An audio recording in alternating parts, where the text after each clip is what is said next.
Now, I understand I look like Jolo whenever I dress up like this, so I better behave professionally and don't be an idiot like Jolo. Here goes. This video content is for entertainment purposes only. Nothing shown here is financial advice or inducement to make an investment. Invest at your own risk after doing your own research. All views expressed are my own and do not represent the opinions of any affiliates I am working with. Visit StashAway.my for more information.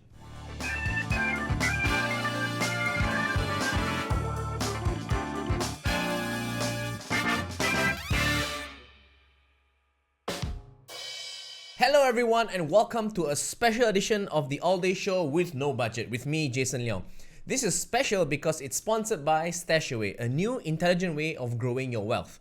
Full disclosure, I'm also a customer of StashAway, but that doesn't mean I can't do videos for them, right? So shout out to all my favorite brands like Samsung, Bata, Scarlett Johansson, the Machi who sells nasi lemak in my neighborhood. I can make videos for you too.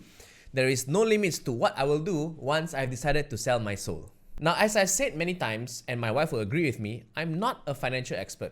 My friend once told me to buy Bitcoin when it was $100 per Bitcoin, and I said no because that sounds way too expensive. Instead, I bought AirAsia shares, and now every night I cry myself to sleep and then cry myself awake. But even a financial simpleton like me can tell that our economy and the ringgit is like the thing that you get at the end of the human gastrointestinal tract that occurs naturally in every human being. It's not good. Malaysia is great for many things. Food, the sense of muhibahness, and learning how to drive. Seriously, 1 year of driving in Malaysia and you become bulletproof in any other country. We Malaysians love spending our money overseas. We buy stuff overseas, we travel overseas, we send our children overseas to study. So why not we invest our money overseas too? Our local stock market underperforms. The KLCI index has lost almost 1% every year for the past 5 years. The US stock market, on the other hand, has done 15% every year for the past 5 years. Too much of the typical Malaysian's investment portfolio is concentrated in ringgit. Our fortunes in EPFs, ASBs, properties, unit trusts are all tied to the ebb and flow of the ringgit.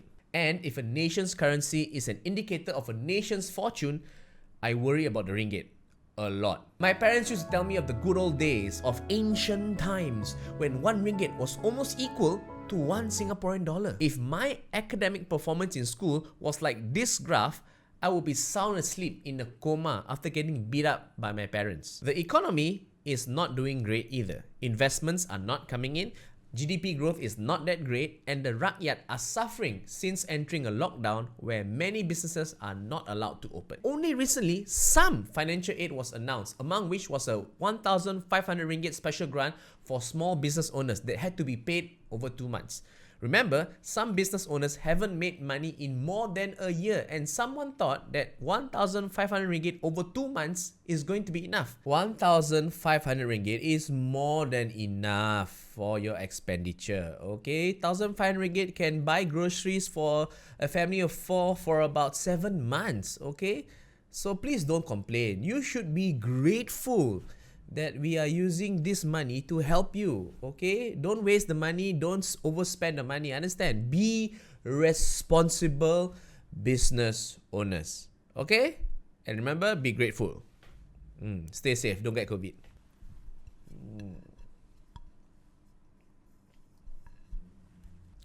Later Datuk sponsoring dinner, right? Wagyu ah? Oh, lobster. Lobster Wagyu? But I thought Wagyu is for cow only. The lobster eat the cow. Wow, amazing. Oh, cannot wait lah. So the local picture seems anemic, which is sad because I am all for Malaysia boleh. Really, I am. But when it comes to bread and butter issues, I tend to be practical, especially when it affects my ability to buy bread and butter. Since things locally seem bad, it only makes sense to invest overseas. Sometimes the grass is greener on the other side, simply because people on the other side have spent more time watering and fertilizing their grass, while we have spent decades obtaining large contracts to water our grass and then subcontracting the job to other people and pocketing 90% of the profits, which makes our grass look like brown porridge. And then we sell the land to developers to build more condominiums, which is why experts are looking to invest overseas. One of the sage financial advice we hear all the time is diversify your portfolio. Now, diversity is not just a good idea for Hollywood executives casting movies. It's also great advice for managing your wealth too. Although I don't really like the analogy for diversification, which is don't put all your eggs in one basket. I mean, yes, it makes sense for investment, but if you are a chicken farmer and you're transporting eggs, surely the most efficient way is to put all your eggs into one basket. I mean, don't tell me you want to buy 100 baskets to transport 100 eggs. But I digress.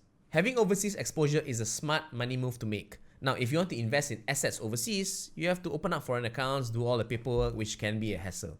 Or you can do it all on StashAway, right at your fingertips. StashAway will put your funds in international assets, monitor them constantly, and make informed decisions based on data.